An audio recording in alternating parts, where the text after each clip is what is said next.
Thank you, Fred. Yes, we're back in the kitchen once again. Last time Grace Maiolo was here, she was cooking chicken. And this time, love, you've got a lamb for us. I love lamb. I think everyone loves lamb. And like the ad says, forget about Tom Cruise, we have lamb. How do you tell if it's a lovely leg of lamb? It's branded lamb.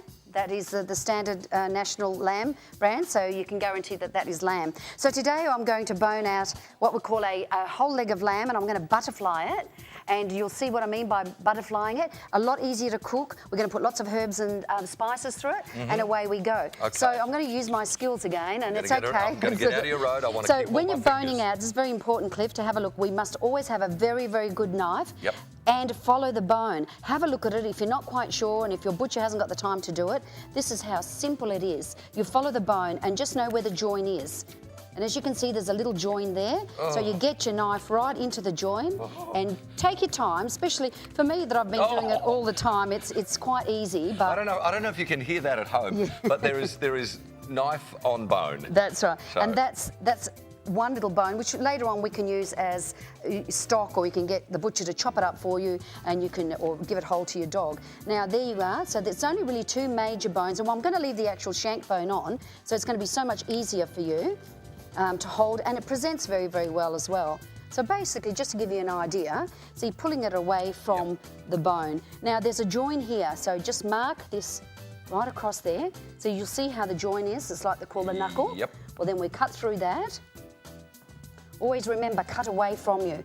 Very, very important. We don't want to be losing any hands, Cliff. No, I notice you've got all of your fingers. Yes, I do. How long have you been a butcher? Because you are the butcher who bakes. That's right, yes. But primarily you're trained as a butcher, aren't you? I certainly am. I'm a qualified butcher, and I've been a butcher for 40 years. You must have started when you were 4. Thank you so much. Thank you. Brownie points for me. Thank you very much. So if you've got a dog, yep, or if your partner's in the doghouse, this is what you give them. So there you go. So now we're going to butterfly it. And why butterflying means is just opening it up, which is going to make it so much easier to cook. So any of these thicker portions, do that. And you'll find there's just a tiny little knuckle there. Remove that. Okay. That can go into your stock pot too. You certainly can, any of this. And there's also just a little bit of what we call a piece of fat there that always sits there, and sometimes it has a minor little gland to it, which is nothing to worry about, but just remove that. It always looks nicer. Yes, that's right. And so we're actually widening it out like that. Okay, so you can go further if you like. So, and then again, it's ready to burn. That's what you call a butterflied leg of lamb. And into what I do, I've lined a baking tray with baking paper. That's my Bible of the kitchen. Sit it quite nicely into the tray. Now remember, you don't need much oil at all. In fact, I hardly use oil at all when I'm cooking a lamb, because there's enough fat in the bone. But you do put just a little seasoning into it. A bit of salt. Oh, yum. A bit of pepper. Oh, love ground pepper. Yeah, lots of that. And just a little touch of good olive oil, just to keep the moisture happening on the top. And then importantly is the water. Always cook your roasts with water. And the reason being, because this has to be covered when you put it in the oven, and it'll cook in its own steam. Lots of this beautiful garlic. Oh, love it. Put it into the actual little cavities. Make nice little cavities into there. Chop it all over into, oops, we'll catch that one for later. Nobody noticed. It fell on the floor. We'll no one noticed. 3-second rule. Fred will be over there. Very simple. If you've got entertaining, if you've got your mother-in-law coming over for dinner or something like that, you want to give her something really, really nice. Lots of mint. Be generous with your mint, parsley. Yes, a little bit of, oregano. Don't be afraid. That's all ready to go. If you want to add a little bit of chili or anything like that, whatever you like, do that.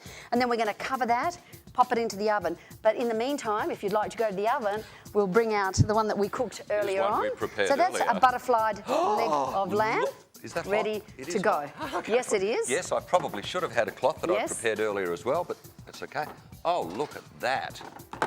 So we're going to remove the bones there and get it ready to serve. Wow. So how long has this taken to cook? Okay, so this has taken 2.5 hours to cook, and as you can see, the bone, the meat is just falling from the bone, and we're just going to present that. So this is perfect, like, if you'd like to hold a dish there for me. I can do that. Very careful. I mean, I've got cast iron hands, so there you go.